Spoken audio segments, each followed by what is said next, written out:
Hello lovelies, welcome to my channel. In today's video we'll be making this beautiful apron. If you're a chef, a hairstylist, a nail technician, you already know that having an apron is very important for your business. And if you have a machine at home, apart from you being a tailor and you don't know how to make this, you can also make this for yourself. It's like a DIY, very easy, very simple to make.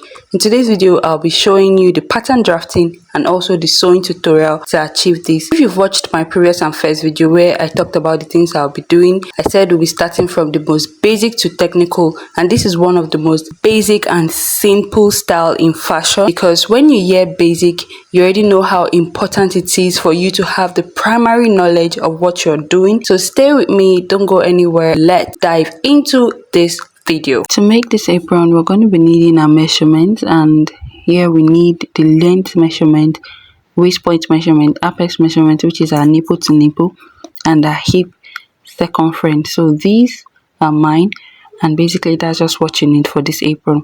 So the first thing I'm going to do is to drop 1 inch from the pattern paper, from the edge of the pattern paper, to serve as a baseline or a shoulder line or shoulder point. So I'm just going to mark 1 inch, rule a line across, and label it baseline or shoulder point.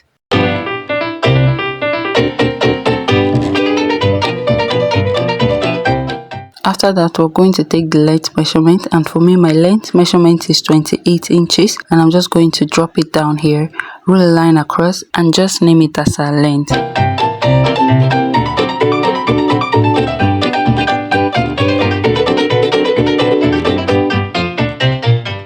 After that, the next thing we want to do is to measure 2 inches from our length, and this will serve as our seam allowance. So I'm just going to measure that and roll a line across, as well as name it seam allowance. Now it's time to take our waist point measurement, and for me my waist point measurement is 19. I'm just going to start it from the baseline, which is our shoulder point, roll a line across it, and also name it my waist point measurement. Now that we've been able to determine our baseline, waist point, our length, and our seam allowance, the next thing we're going to do is to start with the circumference, and this is our hip circumference and our apex. Remember, the apex is nipple to nipple. My hip measurement is 46, and I'm going to be dividing that by 4, which will give me 11.5. I'm going to determine my hip from my waist, because basically that is where the larger part of the apron is going to start from. Remember, the top part of the apron is usually slim, but from the waist region downwards is usually bigger. So we're going to determine our hip from our waist region. Now we're going to mark 11.5 from our waist point down to our seam allowance. So now we're going to mark our apex measurement, which is our nipple to nipple.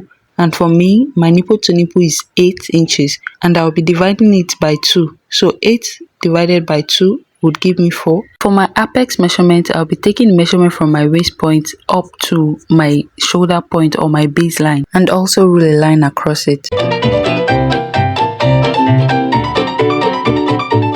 When sewing an apron, it is ideal the armhole starts from the shoulder down to the waist point, because of ease and convenience. Usually when we're making a dress, a blouse, a top, the armhole is usually from the shoulder point to the chest line or somewhere around the chest line. But for an apron, it should go from the baseline or the shoulder point to the waistline. To get the armhole curve, you take your curved ruler and place it on the apex line and the waist point line. This doesn't have any specific measurement, just ensure that lines are meeting each other and then you connect. After connecting, I added 1 inch seam allowance on the circumference measurement. What I mean by this is I added 1 inch seam allowance from the apex to the hip circumference, if you understand what I mean. So I just added the 1 inch seam allowance and connected like so.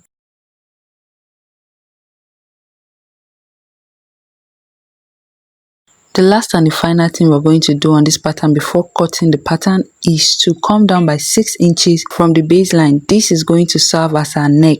Remember, we're going to have a loop around the neck tied to the back. So I just marked the 6 inches and ruled a straight line across. Also, we'll be needing our seam allowance. This will serve as a folding on our neckline. Since we're not going to have any interfacing, we'll have to measure 2 inches from the neckline up. So guys, this is all about the apron pattern drafting. The next thing we're just going to do is to cut and place on our fabric. The next thing I did was to bring my fabric and place it on fold. Then I put my pattern paper, that's the apron pattern that we just drafted, on the fabric and just cut out like so. After cutting out on our fabric, this is what it looks like when we open it. The next thing to do is to get our loops, and for this apron we're going to be needing 3 loops, 2 on the sides and 1 on the neck. The length of the loop is determined by the size of the person wearing the apron. For me, I used a length of 39 inches, and with that I'm going to measure 2 inches from the width of the fabric and cut out 3 of these 2 inches for the loops.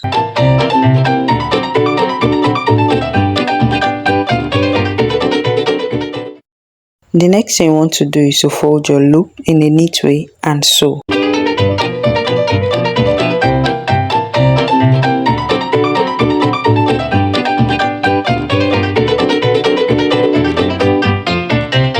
After sewing your loops, you want to get your apron and fold the armhole area. Remember, I said the armhole is the one that starts from the waist, not the usual armhole that starts from the chest. So you want to fold that curved area, which we're going to name the armhole for the sake of apron making. So that's the first thing you're going to start folding in a neat way and to sew neatly as well. After which you can fold any other place. So you can decide to fold the sides, which is preferably the next side to fold, and then the bottom and the up side.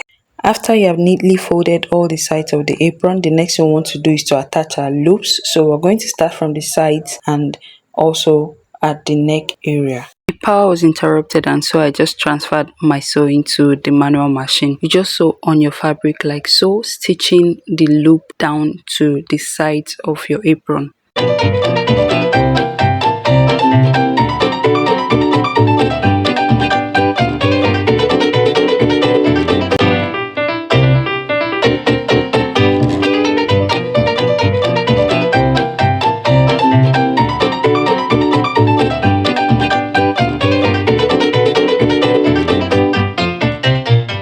After stitching down your loops on both sides of your apron, the next thing you want to do is just to pass your neck loop into the hole that you created. So basically this is what it is, and you're done making this apron. If your loop hole is not as big as mine, you may need to use a needle to pass your loop through your neck hole. Thank you so much for watching. If you found this video helpful, don't forget to subscribe, like and share this video so that other people can benefit from this video. Don't forget to leave a comment in the comment section, and also turn on your notification bell so whenever I post a new video, you'll not be the last to get it. So we see you in our next video.